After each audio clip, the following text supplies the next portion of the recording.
That fresh morning. That fresh morning. L'homme du sport est avec nous ce matin sur les 104.5. Bonjour Pépé. Bonjour La Fraîche, Comment bonjour tu vas Mosley, ce matin? bonjour Gina. Ça va toujours Tu bien. as la forme? Toujours. D'accord. Non, pas toujours. Il faut dire qu'aujourd'hui tu as la forme. D'habitude tu as la grippe. Tu as toutes les maladies J'ai toutes les maladies. Tu as toutes les maladies que les gens ont partout là. Après tu dis oh c'est la saison. Quelle saison? Tu Après- as vu une maladie qui a une saison. Ben oui. C'est quelle maladie qui Il y a des la maladies, saison? il y a des maladies qui ne peuvent pas venir lorsqu'il y a la saison des pluies parce que c'est des maladies. Par exemple. Bon, déjà la grippe, c'est la saison des pluies. Ah bon? Oui. Il y a les gens qui n'ont pas la grippe les vacances. Hein?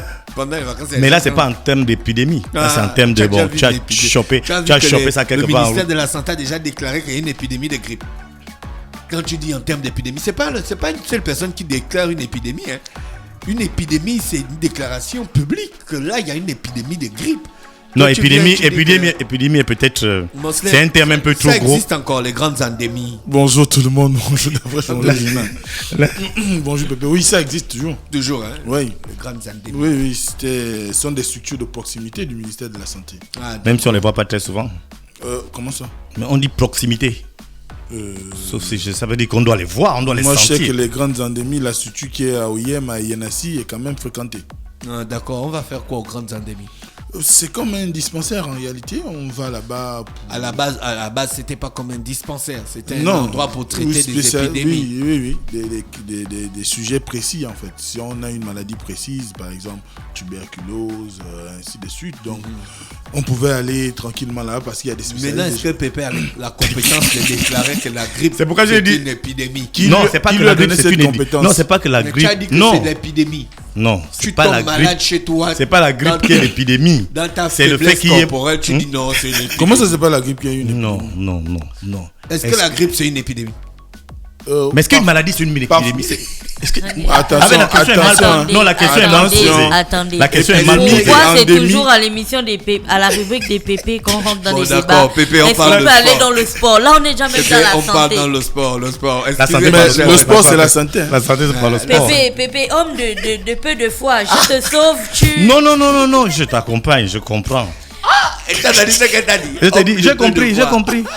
Tu sais, nous autres qui n'avons pas trop lu la Bible, là, on a survolé ça et puis on encaisse ça comme ça, quoi. Je te sauve, tu me Pépé, descends le encore sport pour est- le On bien. parle de cyclisme. Pardon, tu as besoin de 2 heures, donc je te laisse parler.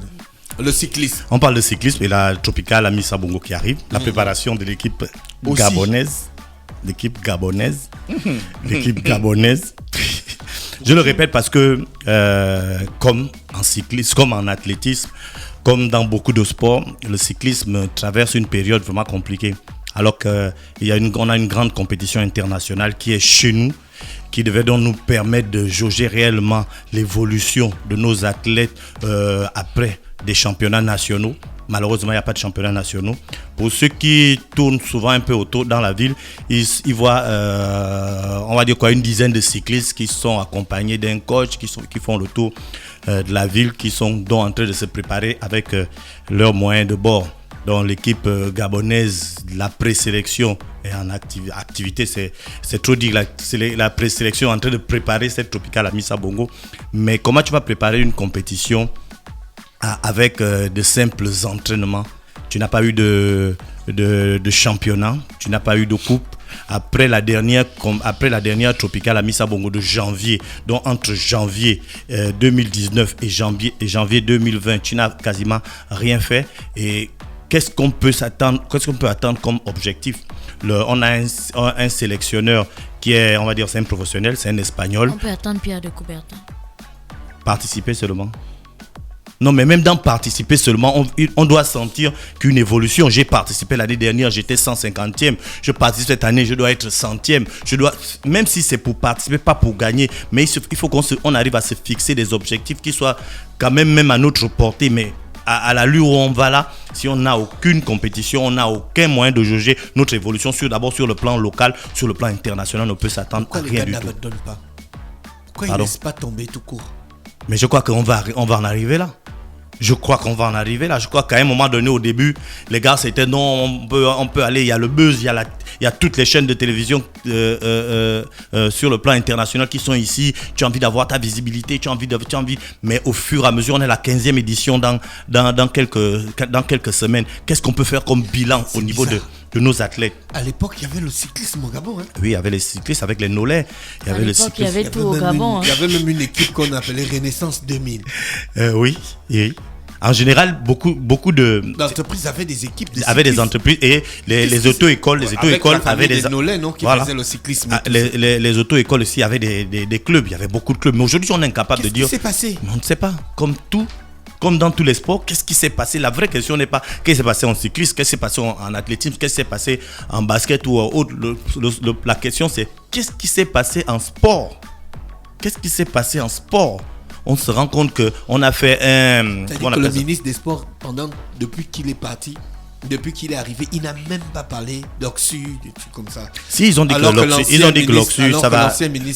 Ils ont dit la même chose qu'ils ont dit depuis longtemps. L'Oxu, ça arrive bientôt. C'est comme Jésus, hein. Bientôt. De retour, non? Jésus revient bientôt. Bientôt. Donc c'est le bientôt là qu'on attend, l'Oxu, parce que la majorité, il faut quand même rappeler, peut-être que beaucoup de jeunes de la génération d'aujourd'hui n'ont pas connu réellement n'ont pas vu les retombées de l'Oxu. Mais les 3/4 des grands athlètes gabonais aujourd'hui sont passés par l'Oxu. On a reçu Maranga la dernière fois ici, la Gora, qui nous a dit qu'il est passé par l'Oxu. Géraldine Robert, elle est passée par l'Oxu. Stéphane Lasmi, il est passé par l'Oxu. Tous les grands athlètes gabonais aujourd'hui sont passés par l'Oxu. Donc peut-être la génération d'aujourd'hui ne voit pas trop l'importance de l'Oxu, mais l'Oxu c'était réellement une plateforme pour tous les athlètes gabonais, pour permettre à ces jeunes d'être mis en évidence. Il y a beaucoup de clubs qui ne, comme on dit souvent au quartier, qui ne cassaient pas le corps, qui partaient, leurs responsables partaient dans les stades et puis ils piochaient les joueurs. Simplement, et ces joueurs-là, au finish, ils avaient le niveau national pour jouer avec en première ou en deuxième division. Mais aujourd'hui, le fait qu'il n'y ait pas l'Oxu et que les fédérations, la quasi-totalité des fédérations soient muettes, on se rend compte qu'on est vraiment, ça fait un peu mal de le dire, mais je crois qu'en sport, on n'est pas très loin du zéro. Donc c'est décevant à dire, mais c'est la triste réalité. Plusieurs présidents sont là, ils ont des mandats de 4 ans, mais tu vas voir des gens qui font 5 ans, ils n'ont pas refait les élections, 6 ans, ils n'ont pas refait l'élection, ou bien toute leur, on va dire quoi, tout leur mandat, ils n'ont pas fait une seule fois une assemblée générale, mais ils sont encore là. Donc c'est compliqué, vraiment, il faut que, comme on dit, force reste à la loi. Il faut que c'est le ministère qui doit prendre les devants. Le ministère ne peut pas s'immiscer dans la gestion même des fédérations, mais le ministère a d'autres, on va dire quoi, d'autres atouts pour faire en sorte qu'il y ait réellement, que ces fédérations tournent réellement. Mais si on va au rythme qu'on va là, la 15e édition de la Tropicale Amissa Bongo va être comme les précédentes, ce sera sans surprise. Un échec cuissant. Voilà, après on s'habitue. Ce n'est plus un choc, hein. Si tu vois les Gabonais, ils sont les 6 Gabonais sont derniers, ça va choquer personne. Alors qu'au début on choquait, tout le monde avait envie de voir les Gabonais même remporter une étape. On a même créé le meilleur Gabonais, on a créé tout un truc autour pour que les gars puissent évoluer. Mais aujourd'hui, tu les as rencontrés? On a rencontré le coach. Mais il vous dit quoi? Le coach, lui, il attend les moyens. Le coach, c'est pas lui qui organise les championnats nationaux. Le coach, c'est pas lui qui organise les coupes. Le coach, lui, c'est un sélectionneur. Donc, il vient logiquement sélectionner les meilleurs joueurs qu'il aurait vus dans les championnats, qu'il aurait vus lors de les coupes et pour en faire l'équipe nationale. Mais là, il est obligé de se baser sur l'équipe nationale de l'année dernière. Et cette équipe nationale qui s'est basée sur l'équipe nationale de l'année d'avant, qui s'est basée sur l'équipe nationale de l'année d'avant, parce qu'il n'y a pas de championnat. Donc, il n'y a aucune base. Et c'est pas comme le football ou le handball où on peut dire que, ok, on va aller prendre des gars, on a des bons coureurs qui sont en Europe, on n'en a pas. Donc du coup, qu'est-ce qu'on fait? On prend sur les anciens et malheureusement lui aussi il attire comment on appelle ça? Il attire le regard du ministère tout le temps pour dire que bon, vous m'avez confié l'équipe nationale, moi je fais comment? Ils sont en train de tourner dans la ville, ils sont en train de tourner, ils font ce qu'ils font là. Mais pourquoi on ne les envoie pas à l'étranger, aller rester là-bas pour faire des entraînements? C'est ce qui s'est passé, je crois, il y a cela 2 ans ou l'année dernière même. Ils étaient passés en Espagne. Ils sont partis faire ils ont fait comment on appelle ça, une période d'entraînement. Ils sont revenus, ils avaient eu des bons chronos. L'année dernière, oui, ça fait 2 ans. Ils ont eu des bons chronos, les bons chronos par rapport aux éditions avant. Mais maintenant, là, on est à 1 mois. Tu penses que même si on les envoie, je sais pas moi, où je ne crois pas que ça va. Pays des Gina. ça ne va pas changer. Ça ne va pas changer grand chose parce qu'on est en 1 mois. En 1 mois, qu'est-ce que tu vas pouvoir accumuler quand tu sais que les autres sont en activité depuis des années? Bon, malheureusement, la Tropical Amissa Bongo va nous apporter. Ta rubrique est pénible. Quand tu viens dans Fresh Money, quand tu parles, on est dans un état psychologique vraiment lourd. On est dans un défaitisme, un fatalisme total. Vraiment. C'est pas possible. Comment toi seul tu peux avoir autant de pression sur nous? Mais c'est pourquoi on doit en parler tous les jours pour relever, et ça va se relever. Oh, je n'en peux plus. J'apprécie grandement ton Quelle autre optimisme. discipline qui ne fonctionne plus? Non, comment qui ne fonctionne plus? J'apprécie grandement ton optimisme. Quelle autre Pépé. discipline qui ne fonctionne pas? Bon, on va parler également un peu de volley. Bon, ça c'est juste une annonce pour préciser quand même qu'il y a l'Assemblée Générale élective.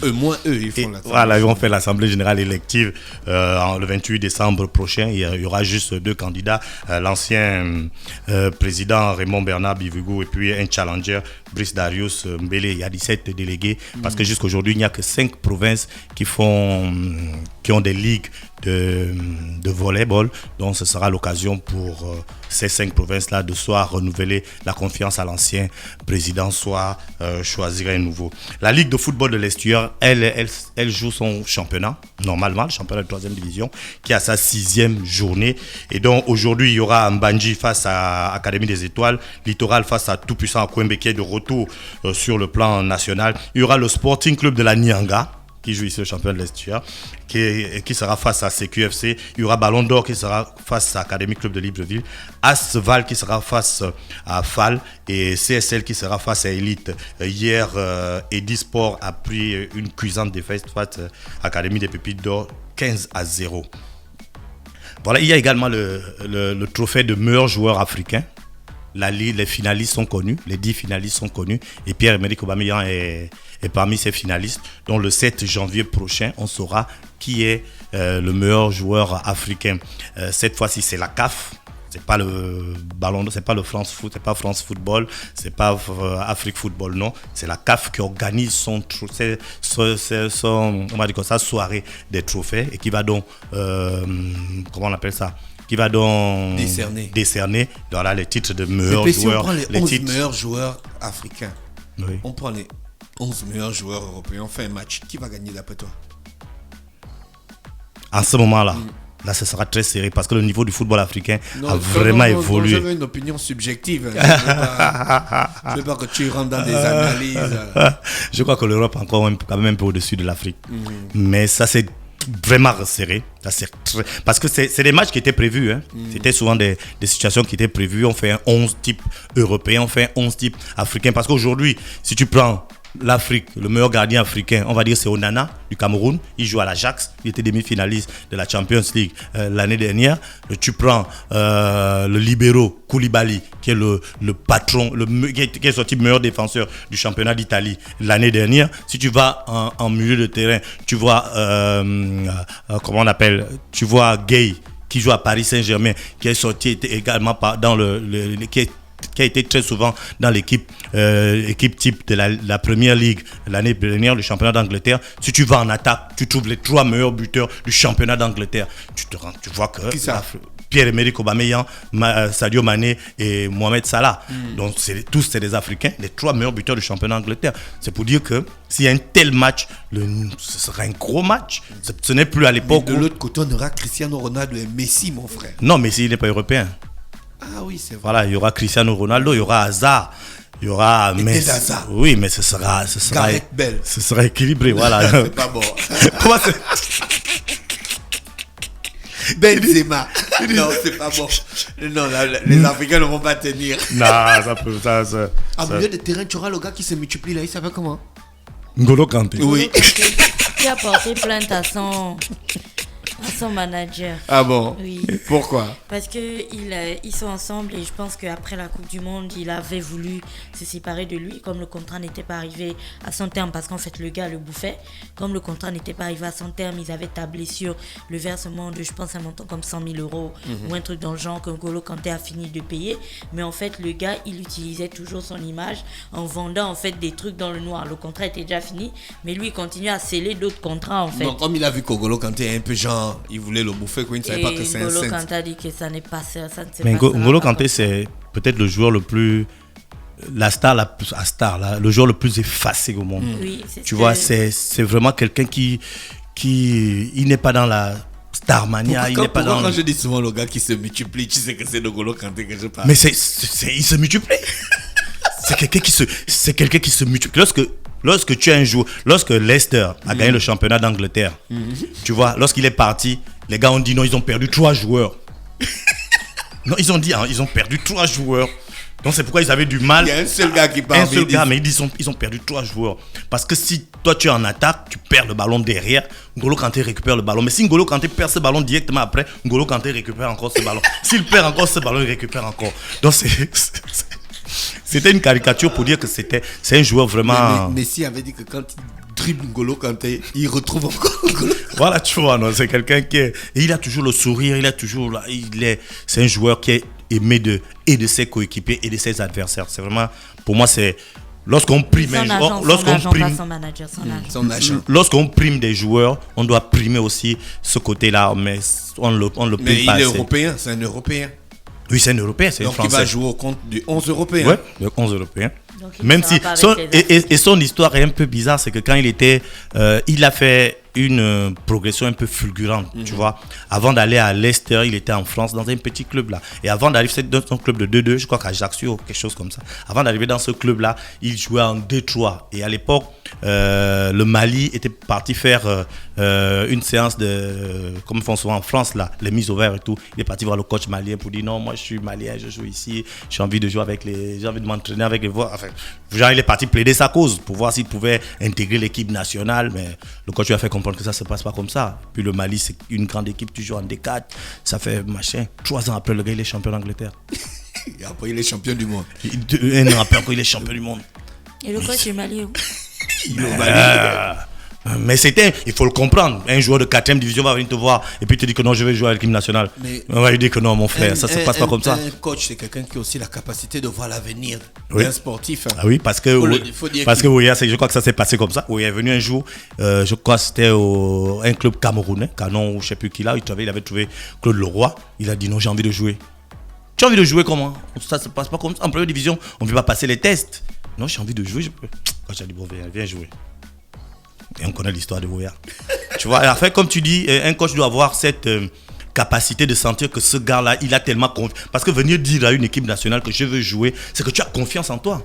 Tu peux pas te lever puis venir dire que non, je vais jouer avec l'équipe nationale parce qu'on t'a croisé en France. Non, c'est que tu as confiance en tes capacités. Tu as regardé peut-être une fois les entraînements des gars et puis tu as dit non, moi je peux jouer à la place du gars dans le milieu de terrain. Mais maintenant, il faut avoir le courage, il faut avoir un coach courageux qui dit moi je te prends et tout. Bon, donc, on était au volet. Voilà, nous on était à la CAF, on était joueurs de la CAF, voilà. Et il y a 4 joueurs qui sortent du lot. Il y a 10 joueurs, 10 finalistes, mais il y a 4 qui sortent du lot. Il y a Riyad Mahrez, qui est donc champion d'Angleterre, champion d'Afrique avec l'Algérie. Il y a Pierre-Emerick Aubameyang qui est meilleur buteur du championnat d'Angleterre. Il y a Sadio Mané et Mohamed Salah qui sont donc à Liverpool les champions vainqueurs de la Champions League. Donc c'est pour ces 4 là, c'est chez ces 4 là que va sortir forcément le meilleur joueur africain de cette année 2019. Donc ce sera le 7 janvier prochain lors de cette cérémonie en Égypte que la CAF organise toujours. D'accord, Pépé, d'autres choses sur le sport? Non, c'était tout. Et le challenge Med Park? Le challenge Med Park, comme on dit, c'est en décembre là bientôt, le 20. Voilà. C'est le 20, ouais. C'est pas ce week-end. Non. Ce week-end, il n'y a pas de sport dans la capitale. Ben, si j'ai le championnat national, toujours rien. Championnat national de football, toujours rien. D'accord. Merci, c'était Pépé qui était avec nous ce matin. Mosley très silencieux ce matin sur les 185 Urban FM, la station urbaine dans le Da Fresh Morning, le réveil matinal au plus de la capitale sur la radio, la plus de la capitale. Avant d'aller retrouver Mosley ce matin, on va écouter Gambino. Gambi pour le titre Popopo. That fresh morning.